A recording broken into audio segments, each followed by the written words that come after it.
Monoatomic, polyatomic, triatomic. ओ, polyatomic के लिए, इनके लिए ना तुम्हें वैल्यू निकालनी है सीपी की, सीवी की और गामा। सीपी तो याद होगा ना, molar specific heat at constant pressure. CV molar specific heat at constant volume. Gamma होता है हमारे पास सीपी बाई सीवी। तो देखो जरा कैसे करना है ये डेरिवेशन, बड़े ध्यान से देखना। एक डेरिवेशन मैं करूंगा, बाकी तुम लोग करोगे। मान लो मैं किसके लिए कर रहा हूँ, मोनोएटॉमिक के लिए। जो मोनोएटॉमिक होता है उसमें डिग्री ऑफ फ्रीडम 3 होता है। मोनोएटॉमिक में डिग्री ऑफ फ्रीडम कितना होता है, 3। अब सुनो, आपने law of equipartition of energy में पढ़ा है एवरेज काइनेटिक एनर्जी पर मॉलिक्यूल पर degree of freedom is equal to 1/2 kBT। Average kinetic energy पर मॉलिक्यूल पर डिग्री ऑफ फ्रीडम होता है हाफ kBT। पिछली क्लास में पढ़ा था सबने, ठीक है। अब एवरेज काइनेटिक एनर्जी पर मॉलिक्यूल ऑफ मोनो एटॉमिक। अगर मैंने मोनो एटॉमिक बोल दिया, अगर मैंने मोनो एटॉमिक बोल दिया, इसका मतलब कितने degree of freedom, 3 degree of freedom. तो इसको 3 से मल्टीप्लाई करता हूं तो आएगा 3/2 kBT। एवरेज काइनेटिक एनर्जी पर मॉलिक्यूल ऑफ मोनो एटॉमिक, तो 3 से मल्टीप्लाई कर दूंगा। और यही डाई एटॉमिक के लिए होगा तो 5 से मल्टीप्लाई कर दूंगा। यही अगर पॉली एटॉमिक के लिए होगा तो डिग्री ऑफ फ्रीडम कुछ भी हो सकता है, तो एफ लिख देंगे वहां पर। आगे बात समझ में। लेकिन ये अभी भी जो काइनेटिक एनर्जी आई है वो केवल एक मॉलिक्यूल की आई है। तो देखना जरा, average kinetic energy of N molecule, मतलब पूरी गैस की आ गई, N molecule of mono atomic. भाई अब सोचो, एक मॉलिक्यूल की इतनी थी, तो एन मॉलिक्यूल के लिए कितने से मल्टीप्लाई कर दिया इसको, एन से, तो एन इंटू में केबीटी। सही है। अब तो ये जो एनर्जी आ गई मेरे पास वो यू हो गई कितना, 3। अच्छा, यू बराबर हो गया 3/2 एन के बी टी। 3/2 एन के बी टी। और आपको पता होगा स्मॉल एन बराबर होता है कैपिटल एन अपॉन में एन ए। मतलब नंबर ऑफ मोल्स बराबर होता है नंबर ऑफ मॉलिक्यूल्स अपॉन में एवोगाड्रो नंबर। तो नंबर ऑफ मॉलिक्यूल्स को क्या लिख सकता हूं, यू टोटल एनर्जी को दिखा रहा है। तो कितना आ गया 3/2, एन की जगह कितना हो गया स्मॉल एन, इंटू में कितना एन ए, इंटू में कितना के बी, इंटू में कितना टी। एन ए इंटू के बी कितना हो जाएगा बच्चों, आर। एन ए इंटू में K B is equal to R. तो ये हो गया यू बराबर कितना 3/2 एन आर टी। तो एनर्जी ऑफ मोनोएटॉमिक गैस के लिए ये फॉर्मूला आ गया 3/2 N R T. Now at constant volume CV का फॉर्मूला होता है D U by D T. CV का फॉर्मूला होता है डी यू बाई कितना, डी टी। ये फॉर्मूला आपने कहां पढ़ा है वो ऐसे समझा देता हूं आप लोगों को। इस फॉर्मूले में आपने ऐसे पढ़ा होगा, देखना जरा। मैं पूरा यहाँ पर ऐसे समझाता हूँ। आपने फर्स्ट लॉ ऑफ थर्मोडायनेमिक्स पढ़ा था, डी क्यू बराबर डी यू प्लस में पी डी वी, है ना। अलग से समझा रहा हूँ इसको।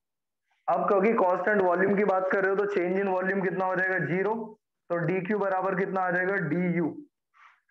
और एट कांस्टेंट वॉल्यूम जो हम हीट देते हैं वो बराबर होता है एन सीवी डी टी, बराबर कितना डी यू। तो सीवी बराबर कितना हो गया, सीवी बराबर हो गया 1/n D U by D T. तो मैं n की टर्म्स में भी लिख दे रहा हूं, वरना नंबर ऑफ मोल्स 1 ले सकते हैं। 1/n D U by D T. ये अब अगर मैं इसकी वैल्यू यहां पर रख देता हूं, u की वैल्यू उठा के, ये अलग है एक्स्ट्रा, कहां से आया है वो बताया मैंने। अगर u की वैल्यू वहां रख देता हूं तो कितना है बताओ, 1/n में n इंटू में d बाई डी टी। और u की जगह कितना हो जाएगा 3/2 N R T. 3/2 N R T, सब कुछ बाहर आ जाएगा कितना 3nr/2 बाहर आ गया n as it is, dt by D T, dt by D T 1 हो जाएगा यहाँ पर। तो कितना हो गया, n से n कट गया, तो कितना आंसर आ गया 3r/2। तो फॉर मोनो एटॉमिक के लिए ये चीज कितनी आती है, Cv 3r/2 होती है। पेज नंबर 1 का स्क्रीनशॉट ले लो, जिसको जो पूछना है एक बार पूछ लो मेरे से। एक मिनट।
अनिक, स्क्रीनशॉट ले लो बच्चों इसका।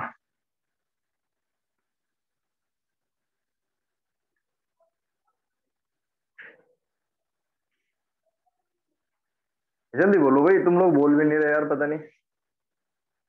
एक बार समझा देता हूं, देखो सीपी सीवी और गामा निकालना है मोनोएटॉमिक के लिए, डाइएटॉमिक के लिए और पॉलीएटॉमिक के लिए। मोनोएटॉमिक के लिए निकाल के मैंने दिखाया। मोनोएटॉमिक के लिए डिग्री ऑफ फ्रीडम 3 होते हैं, पिछली क्लास में पढ़ा था हमने। अब law of equipartition of energy में पढ़ा था, एवरेज काइनेटिक एनर्जी पर मॉलिक्यूल पर डिग्री ऑफ फ्रीडम बराबर आता है हाफ केबीटी। तो एवरेज काइनेटिक एनर्जी पर मॉलिक्यूल ऑफ मोनोएटॉमिक, अगर मैंने मोनोएटॉमिक लिख दिया तो उसमें कितने डिग्री ऑफ फ्रीडम है, 3। तो यहाँ पर 3 से मल्टीप्लाई कर दिया। एक डिग्री ऑफ फ्रीडम के लिए हाफ केवीटी, तो 3 के लिए 3 से मल्टीप्लाई। पर एक मॉलिक्यूल की जगह अब हम कितने मॉलिक्यूल की बात करेंगे, पूरी गैस की, तो गैस में कितने मॉलिक्यूल है, n। तो for n average kinetic energy of n molecules of monoatomic, तो इसको कितने से मल्टीप्लाई कर दिया, n से। U का फॉर्मूला आ गया 3/2 n kBT। फिर नंबर ऑफ मॉलिक्यूल्स को हमने यहाँ पर इसकी टर्म्स में लिख दिया, स्मॉल n और Na की टर्म्स में, यहाँ वैल्यू पुट करी। Na इंटू केबी को लिख दिया r, तो U का फॉर्मूला आ गया 3/2 nRT। Cv का फॉर्मूला होता है, Cv मतलब molar specific heat at constant volume, 1/n into में du/dt। U की वैल्यू मैंने रख दी 3/2 nRT। 3/2 nr बाहर आ गया, n से n कट जाएगा, dt/dt 1 हो गया, तो Cv की वैल्यू आ गई कितना, 3r/2। इसका स्क्रीनशॉट ले लो, यहां से ऐसे है ये। सही है भाई निक, बाकी कर दिया स्क्रीनशॉट वरुण। अब सीवी आ गया तो सीपी भी निकालना पड़ेगा।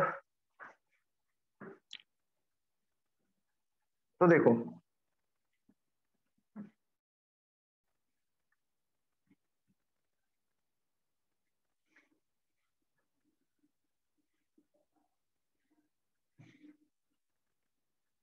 सीपी, सीपी कितना होता है वो देखो, दूसरा पार्ट इसी का है ना।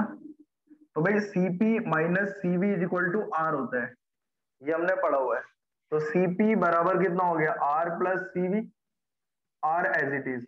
सीवी की जगह कितना, 3r/2, मतलब कितना आ गया, 5r/2। तो सीपी की वैल्यू आ गई 5r/2। तीसरा क्या है, गामा। गामा बराबर होता है बच्चों सीपी अपॉन में सीवी। सीपी की वैल्यू कितनी है मेरे पास, 5r/2, और सीवी की वैल्यू कितनी है, 3r/2। r/2 से r/2 कट गया, बचा कितना, 5/3। तो गामा की वैल्यू आ गई 5/3। गामा होता है सीपी बाई सीवी का रेशियो। अच्छा, अब एक बात बताओ, अगर यही चीज डाई एटॉमिक के लिए होती तो आप कितने से मल्टीप्लाई करते, अगर यही चीज डाई एटॉमिक के लिए होती तो कितने से मल्टीप्लाई करते, 5 से मल्टीप्लाई करते। सही कह रहा हूं ना। और अगर यही चीज हमारे पास क्या होती, पॉली एटॉमिक गैस के लिए होती, तो पॉली एटॉमिक में आपको डिग्री ऑफ फ्रीडम एफ मान लेने, नहीं नहीं नहीं खुशी, पॉली एटॉमिक अलग हो गया, उसमें एफ मानते, वो तो ट्राई एटॉमिक के लिए हो गया। अगर मेरे पास पॉली एटॉमिक हो जाएगा तो फिर क्या आ जाएगा मेरे पास, एफ से मल्टीप्लाई करोगे। तो मैं पॉली एटॉमिक के लिए डिराइव नहीं करूंगा लेकिन लिख दूंगा for poly atomic. Poly atomic कौन सी, जिसमें हमें डिग्री ऑफ फ्रीडम पता नहीं है। तो पॉली एटॉमिक के लिए सी वी बराबर जो आएगा एफ आर बाई टू आएगा, सीपी की वैल्यू आएगी कितना, आर ब्रैकेट में 1 + f/2 और गामा की वैल्यू आएगी 1 + 2/f। ये हमारे पास सीपी सीवी और गामा की वैल्यू है किसके लिए, पॉली एटॉमिक के लिए। अब किसी के लिए भी रख के देखो, जैसे मोनो एटॉमिक के लिए एफ कितना होता है, 3 3 रखोगे यहाँ पे, यहाँ 3 रखोगे, 3 रखोगे तो ये वाला आ जाएगा। डाई एटॉमिक के लिए 5 होता है, 5 रखो यहाँ पर।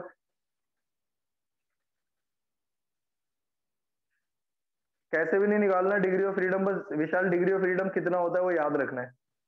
मोनोएटॉमिक के लिए 3, डाइएटॉमिक के लिए 5, ट्राइएटॉमिक में लीनियर है तो 6 और अगर नॉन लीनियर है तो 7। बस याद रखना है तुम्हें, ठीक है विशाल, इतना याद रखना है डिग्री ऑफ फ्रीडम की वैल्यू क्या क्या होती है। मोनोएटॉमिक के लिए, डाइएटॉमिक के लिए, ट्राइएटॉमिक के लिए, पॉलीएटॉमिक के लिए तो पता ही नहीं है, पॉलीएटॉमिक तो कुछ भी हो सकती है ना फिर। पेज नंबर 2 लिखो भाई।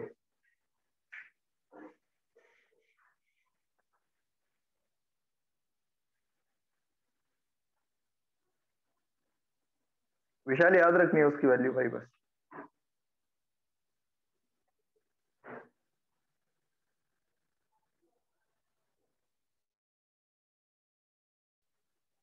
ठीक है, चलिए इसको मिटा दूं।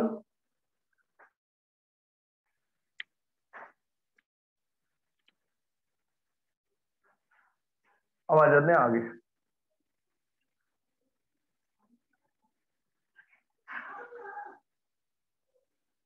देखो अगला टॉपिक है हमारे पास,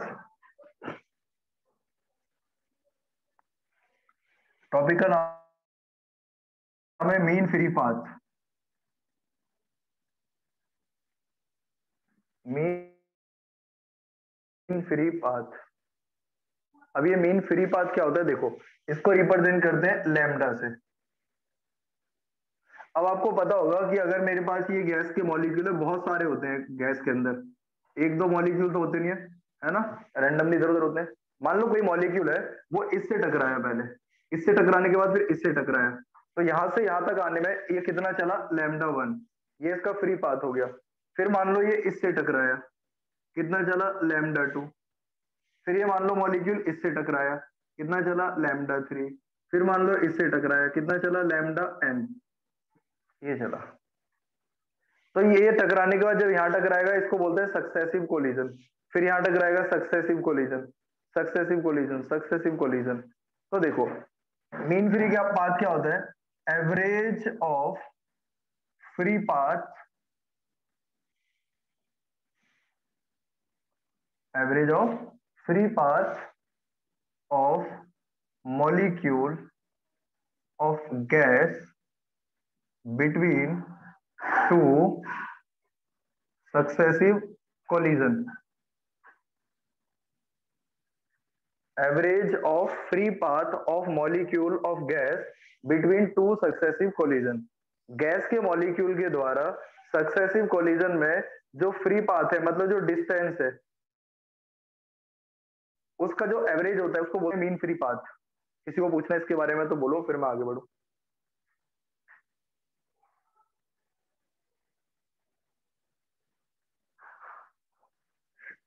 बोलो भाई। चलिए, अब जो मीन फ्री पाथ का फॉर्मूला होता है, लैम्डा इज इक्वल टू 1 में √2πd² होता है, छोटा n। यहां पर n का मतलब है number of molecules per unit volume, per unit volume. d का मतलब होता है डायमीटर ऑफ मॉलिक्यूल। तो जो गैस का मॉलिक्यूल है उसका डायमीटर कितना है d। तो लैम्डा का फॉर्मूला कितना आ गया 1/√2 पाई डी स्क्वायर एन। अब n क्या है, नंबर ऑफ मॉलिक्यूल्स अपॉन में वॉल्यूम। तो n को क्या लिख सकता हूं मैं, कैपिटल N अपॉन में v। तो लैम्डा बराबर कितना हो गया 1/√2 पाई डी स्क्वायर एन, और n की जगह हो जाएगा नंबर ऑफ मॉलिक्यूल्स अपॉन में वॉल्यूम। n का मतलब यहाँ वो नहीं है, क्या कहते हैं, नंबर ऑफ मोल्स नहीं है, n का मतलब नंबर ऑफ मॉलिक्यूल्स अपॉन में वॉल्यूम है। तो लैम्डा बराबर कितना आ गया 1/√2 पाई डी स्क्वायर, एन की जगह कैपिटल N अपॉन में v, और ये v चला जाएगा ऊपर। तो लैम्डा बराबर कितना आ गया v अपॉन में √2 पाई डी स्क्वायर एन। अब आपको पता है पीवी इज इक्वल टू होता है एनआरटी। यहां वाला n नंबर ऑफ मोल्स है, इसलिए इसको मैं लिख लेता हूं N nought. Number of moles को क्या लिख लिया यहाँ पर, एन नॉट। तो v की वैल्यू रख लो यहाँ से। तो लैम्डा कितना आएगा, v की वैल्यू आ जाएगी एन नॉट इंटू में आर टी अपॉन में √2 पाई डी स्क्वायर, और साथ में p और साथ में n। नंबर ऑफ मोल्स का फॉर्मूला एक और होता है, नंबर ऑफ मोल्स होता है नंबर ऑफ मॉलिक्यूल्स अपॉन में एवोगाड्रो नंबर। एन नॉट की वैल्यू रख दे रहा हूं, तो लैम्डा कितना आ जाएगा यहाँ पर, lambda is equal to n naught की जगह कितना हो गया n, यहाँ पर R T as it is आ जाएगा अपॉन में √2 पाई डी स्क्वायर इंटू में p इंटू में n इंटू में n। n से n कैंसिल हो जाएगा, r अपॉन में n हो जाएगा kb। तो लैम्डा का फॉर्मूला कितना आ गया kb t अपॉन में √2 पाई डी स्क्वायर साथ में p। इसको एक बार देख लो, जरा नजर मार लो, जो चीज नहीं समझ में आई वो पूछ लो। kbt अपॉन में √2, कौन सा वाला n, ये वाला n। बेटा ये n का मतलब है नंबर ऑफ मॉलिक्यूल्स अपॉन में, इस n में नंबर ऑफ मॉलिक्यूल्स अपॉन में वॉल्यूम है। n का मतलब नंबर ऑफ मॉलिक्यूल्स अपॉन में वॉल्यूम है। वो वाला n जो है n नॉट जिसको लिखा है वो नंबर ऑफ मोल्स है। बताइए भाई, lambda equal to KBT upon में √2 pi d square P. This is the mean free path.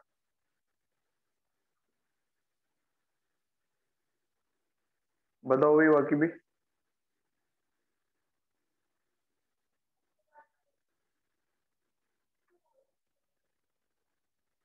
Mean free path में हद से ज्यादा आपको पूछ सकता है कि मीन फ्री पाथ का प्रेशर के साथ क्या रिलेशन है, वो दिख रहा है ऑब्जेक्टिव में, आ जाएगा।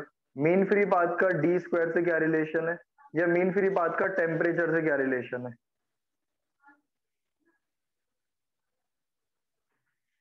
आगे बात समझ में।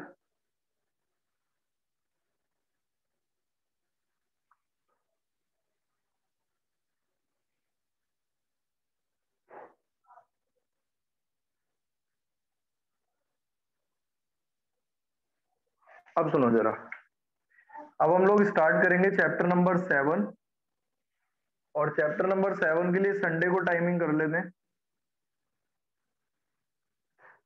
11 से 12:30 लगभग, या 12:15 तक मान लो। कोई दिक्कत है किसी को 11 से 12:15 तक या 12:30 तक संडे को? किसी को दिक्कत है तो बताओ।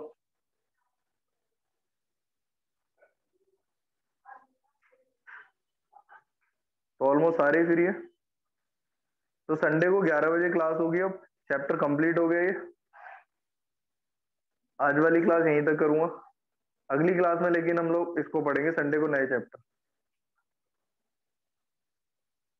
हाँ, 11 से 12:30। मयंक भाई यार, कभी तो मेरे को अपने टाइम से चलने दिया करो ना, फिर मैं वो टाइम गड़बड़ होती है। खुशी, इस चैप्टर में न्यूमेरिकल मैं बता दूंगा आपको कौन कौन से करने हैं, और एक बार यह भेज दूंगा मैं आपको, वही कर लेना, ज्यादा एक्स्ट्रा करने की जरूरत नहीं है इस चैप्टर में से। इतना न्यूमेरिकल आएंगे नहीं इसमें से। 3 नंबर का है हद से हद चैप्टर, नहीं तो मैं करा देता। अब जिसमें आएंगे उसमें करा दूंगा, जैसे तुम्हें 7 में सर ने दिए थे ना थोड़े टिपिकल से क्वेश्चन, तो मैं भी बता दूंगा ताकि 7 में तुम्हें बाकी फिर दिक्कत ना हो। हालांकि फाइनल में नहीं देंगे वो ऐसे, पर मैं फिर भी उसमें बता दूंगा आप लोगों को। ठीक उसी उस टॉपिक से रिलेटेड जो थे वो मैं उसमें समझा दूंगा। हाँ मधुसूदन देख, ये टाइम अगर तुम रखोगे तो मेरी तरफ से पक्का है, अब तुम टाइम चेंज करोगे तो मैं कुछ नहीं कर सकता, फिर मैं भाई इधर उधर मैनेज कहाँ से करूंगा।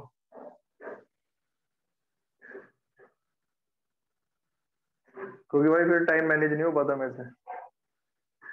अब तुम्हारी 11 से 12:15 बिल्कुल सही टाइम रखा है मैंने।